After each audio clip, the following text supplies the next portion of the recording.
Gempa dengan kekuatan di atas 5 skala Richter mengguncang Pulau Jawa dan juga Sumatera pada hari Selasa kemarin. Gempa terbesar terjadi di barat daya Jepara, Jawa Tengah. Berikut informasi selengkapnya.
Yang di bawah itu penyebabnya adalah yang sama dengan zona megatrust. Zona megatrust. Oke, dan kalau kita melihat dari catatan yang disebutkan sama Pak Daryono dari 1699, 1780, 1903, terus bahkan sebetulnya tadi ada beberapa lagi.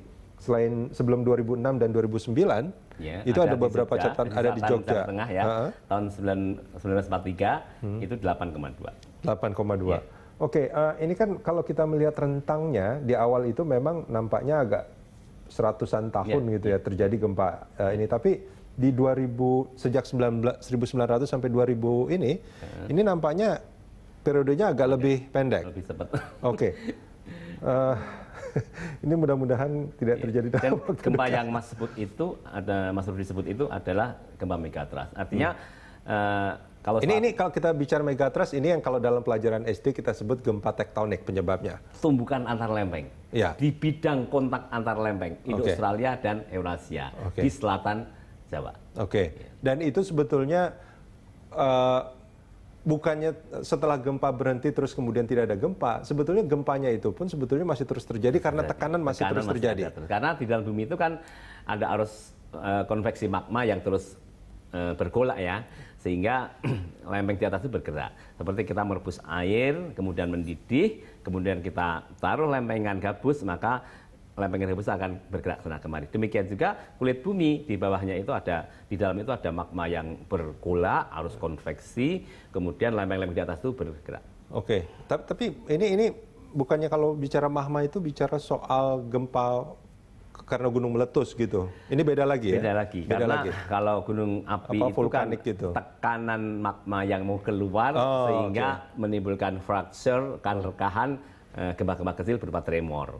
Tapi kalau ini benar-benar tekanan pada batuan yang akumulasinya semakin meningkat, kemudian sampai pada batas elastisitas sudah dapat ditanggung lagi, akhirnya failure dan patah dengan tiba-tiba menjadi gempa. Dan ini yang berbahaya sebetulnya. Ini yang berbahaya ya. Nah ini dengan situasi seperti itu, Pak Daryono, ini apa yang mestinya kita mawas diri ya, mempersiapkan diri mungkin ya, karena ini adalah potensinya itu ada dan resikonya itu juga besar. Dan akan ada terus. Dan akan ada terus. Sampai akhir zaman. Sampai akhir zaman. Nah, saya ingin menyampaikan bahwa penting bahwa kejadian gempa ini nggak pernah akan bisa kita kendalikan ya. Tapi yang kita bisa kendalikan adalah upaya mitigasi kita. Oke. Dan memprediksinya juga belum tentu sulit ya. Belum ada hasil yang memuaskan. Ya. Jadi bisa saja kita tinggal di daerah rawan seperti ini, tapi kita masih bisa hidup nyaman, hidup aman dengan cara mengupayakan mitigasi itu. Yang paling penting dalam mitigasi gempa bumi itu adalah membangun bangunan tahan gempa, yaitu mitigasi struktural itu. Karena apa? Gempa itu tidak membunuh dan melukai. Bangunan tembok yang runtuh kemudian menimpa penghuninya itu yang menjadikan dia menjadi korban luka atau meninggal. Sehingga kalau bangunan kita kuat, silahkan gempa terjadi.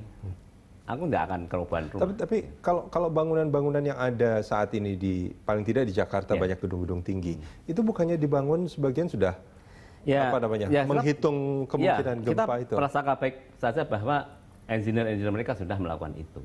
Ya. Ada catatan menarik, Mas. Sebuah negara yang sudah mengadopsi bangunan tahan gempa sama negara yang masih berupaya atau belum ya. Jepang.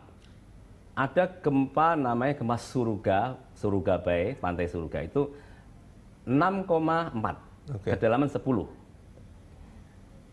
Yang meninggal hanya 1 orang. Kita cari di Indonesia yang geologinya mirip, yang kepadatan penduduknya mirip, gempanya sama 6,4 kedalaman 10. Gempa Yogyakarta tahun 2006 yang meninggal 5.800 orang.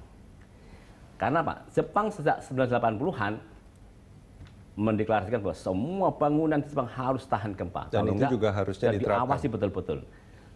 Akhirnya kita bisa tahu bahwa ternyata bangunan tahan gempa itu sangat menyumbang keselamatan yang sangat signifikan. Bayangkan 1 orang meninggal dengan 5.800 dengan gempa yang sama, kedalaman yang sama. Kondisi geologinya mirip, kepadatannya penduduk mirip. Ini adalah catatan penting bahwa jenis gempa yang sama juga? Sama, gempa sesar juga. Jadi kita itu sudah tahun 1600 mencatat ada kerusakan di Jakarta ya. Kemudian itu dulu gempa 1800-an di Jogja, gempa Bali tahun 1976. Jadi gempa-gempa di Indonesia pada masa lalu juga merusak dan menimbulkan korban banyak orang. Saat ini kemarin gempa Lombok 2018, gempa Palu, gempa Jogja yang katakanlah baru kemarin terjadi ya, itu juga menimbulkan korban banyak orang. Terus sampai kapan kita akan selamat dari gempa kalau tidak upaya sungguh-sungguh membangun tahan gempa. Pak Daryono, dengan gempa yang kemarin itu skalanya ada sekitar 5 ya? Sekitar 5. Cukup dirasakan saja. Kan gini, kalau kita bicara gempa, ini saya teorinya tolong dikonfirmasi benar atau salah. Katanya kalau sudah ada gempa yang besar, tidak akan terjadi gempa yang lebih besar dari itu. Untuk daerah itu, energi sudah rilis. Tetapi tidak ada jaminan di sekitarnya itu masih ada daerah-daerah yang memang medan tegangan itu belum lepas. Karena memang kita itu sumber gempa itu banyak sekali. Nah, kayak kemarin itu ketika ada gempa selatan Garut, kemudian Banten Selatan, kemudian Selat Sunda, kemudian Jepara, itu gempa-gempa yang sebenarnya tidak berhubungan satu sama lain. Tapi karena memang sumber gempanya itu memang banyak di kita itu, Mas. Sumber gempanya banyak. Artinya gini yang pengen saya tanyakan. Katanya ada yang bilang kalau sudah terjadi gempa yang besar, itu karena energinya sudah rilis, maka tidak ada gempa yang besar lagi, paling gempa-gempa susulan yang kecil gitu, atau di bawah itu. Nah, kalau yang terjadi kemarin, apakah ini sudah gempa yang besarnya, atau sebetulnya? Belum. Karena apa? Karena magnitudo tertarget di zona megatrust selatan Jawa Barat dan selatan Banten juga selatan Sunda itu 8,7. 8,7. Magnitudo tertarget begitu. Sehingga kemarin itu masih gempa-gempa yang kecil, yang tidak termasuk gempa-gempa yang saya anggap besar ya, karena nggak ada yang sampai 6 ya. Dan mudah-mudahan ya gimana ya, mau berdoa supaya tidak terjadi gempa gitu kan, karena itu gempanya. Gempa itu sebenarnya sebuah proses geologi yang terus akan terjadi, Mas. Jadi yang bisa kita lakukan kalau berdoa ya berdoa semoga saya selamat dari gempa, bukan jangan gempa terjadi, karena itu menyalahi sunatullah, karena proses alam itu tidak bisa Tapi kita bisa mempersiapkan diri. Itu mitigasi tadi, satu saja mitigasi. Jika tidak bisa membangun bangunan tahan gempa, ya bangunlah bangunan berbahan ringan, berkayu dan bambu yang didesain menarik, sehingga kita aman. Belum lagi kita bicara tsunami loh, Mas. Jadi kita juga jangan bangun tempat usaha nempel-nempel pantai, membangun pemukiman nempel risikonya pantai. Besar. Karena terjadi tsunami itu yang menjadi yang akan terdampak pertama kali. Kemudian baiknya kita menata ruang yang aman. Tinggallah kita agak menjauh dari pantai, entah itu 300, 400 atau 500 meter. Jadi itu harus kita tata sedemikian rupa kalau memang terjadi tsunami kita tidak akan terdampak langsung. Pak Daryono, terima kasih banyak sudah hadir bersama kami di Morning Talks. Terima kasih banyak, Mas. Pemirsa jangan kemana-mana, Good Morning Jakarta masih akan kembali usai jeda.